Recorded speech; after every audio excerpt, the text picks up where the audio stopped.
আসসালামু আলাইকুম everyone, welcome to my cooking channel. আজকে আমাদের রেসিপি হলো রাধা পল্লবী। রাধা পল্লবী তৈরির জন্য সর্বপ্রথম ময়দা মাখিয়ে নেব। তার জন্য একটা বোলে মাপ করে 4 বাটি ময়দা নিয়ে নেব। ময়দায় দেব 2 চামচ চিনি, স্বাদ মতো লবণ, 1 চামচ ঘি।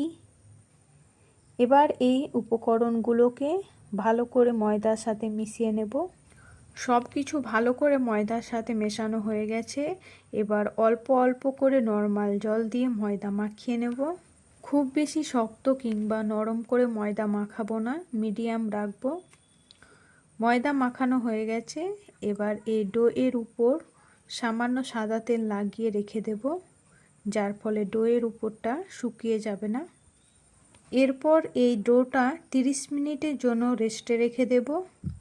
অপরদিকে রাধা পল্লবীর পুরটা তৈরি করে নেব। তার জন্য ওভেনে প্যান চাপিয়ে দেব। প্যানে দেব 3 চামচের মতো সরিষার তেল। এখানে আপনারা এর পরিবর্তে সাদা তেল কিংবা ঘি দিতে পারেন। তেলে দেব 1 চামচ কালো জিরে ও হাফ চামচ গোটা জিরে।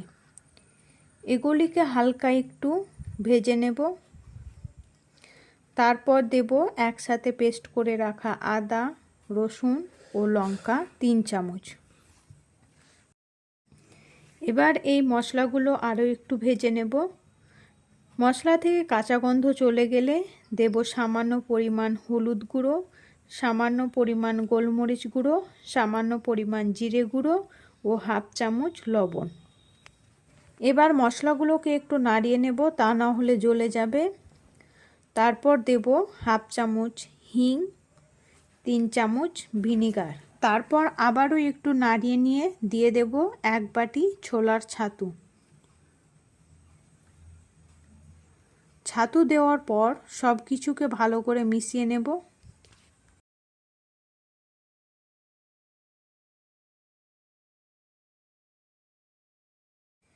মেশানো হয়ে গেছে। গ্যাস অফ করে একটা পাত্রে ঢেলে নেব, দিয়ে ঠান্ডা করে নেব।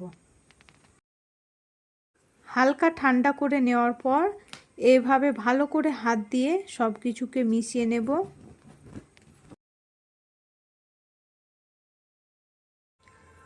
আর এইদিকে দেখুন ডো সেট হয়ে গেছে। ডো আরও একটু মথে নেব, দিয়ে ডো থেকে অল্প একটু লেচি কাটবো।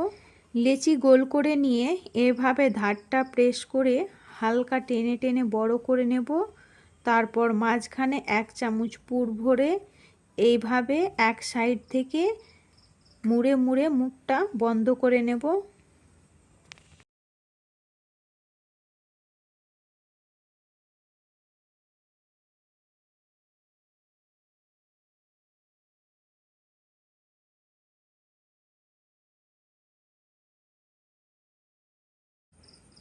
দেখুন একটা পুর ভরে রেডি করা হয়ে গেছে। এবার হালকা একটু সাদা তেল লাগিয়ে একটা প্লেটে রাখবো, যার ফলে বেলতে সুবিধা হবে। একইভাবে আবার একটা লেচি কেটে গোল করে নেব। তারপর ধারটা এক সাইড থেকে প্রেস করে এইভাবে মাঝখানে পুর ভরে মুখটা বন্ধ করে নেব।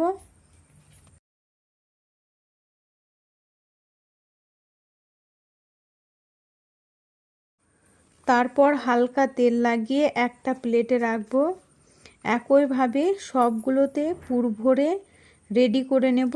দেখুন সবগুলো ময়দায় পুর ভরে রেডি করা হয়ে গেছে। এবার এগুলিকে বেলে নেব।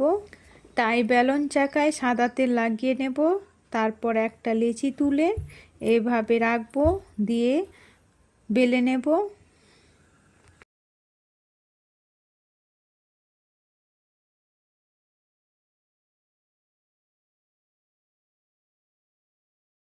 রুটির থেকে একটু মোটা করে বেলবো। বেলা হয়ে গেছে। আর এই দিকে আগে থেকে তেল ওভেনে চাপিয়ে রেখেছি। তেল ভালো করে গরম হয়ে গেছে, তেলে দিয়ে দেব। তেলে দেওয়ার পর এভাবে ছান্তা দিয়ে রাধা পল্লবীর উপর তেল স্প্রেড করব।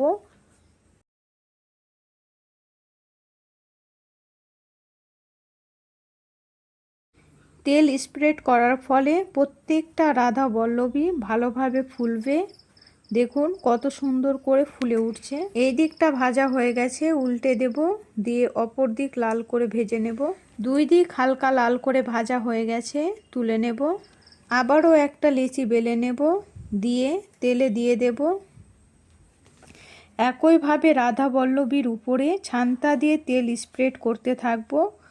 তল দিকটা হালকা লাল হয়ে আসলে উল্টে দিয়ে এই দিকটাও লাল করে ভেজে নেব। ভাজা হয়ে গেছে, তুলে নেব। একইভাবে সবগুলো রাধা বল্লভী বেলে নিয়ে লাল করে ভেজে তুলে নেব। দেখুন প্রত্যেকটা রাধা বল্লভী কত সুন্দরভাবে ফুলে উঠছে। সবগুলো রাধা বল্লভী ভেজে নেওয়ার পর আপনাদেরকে একটা ছিঁড়ে দেখাচ্ছি। দেখুন ভিতরটা কত সুন্দরভাবে পুর ছড়িয়ে রয়েছে। ভিডিওটি ভালো লাগলে লাইক, শেয়ার, কমেন্ট করবেন এবং সাবস্ক্রাইব করে পাশে থাকবেন। সম্পূর্ণ ভিডিওটি দেখার জন্য ধন্যবাদ।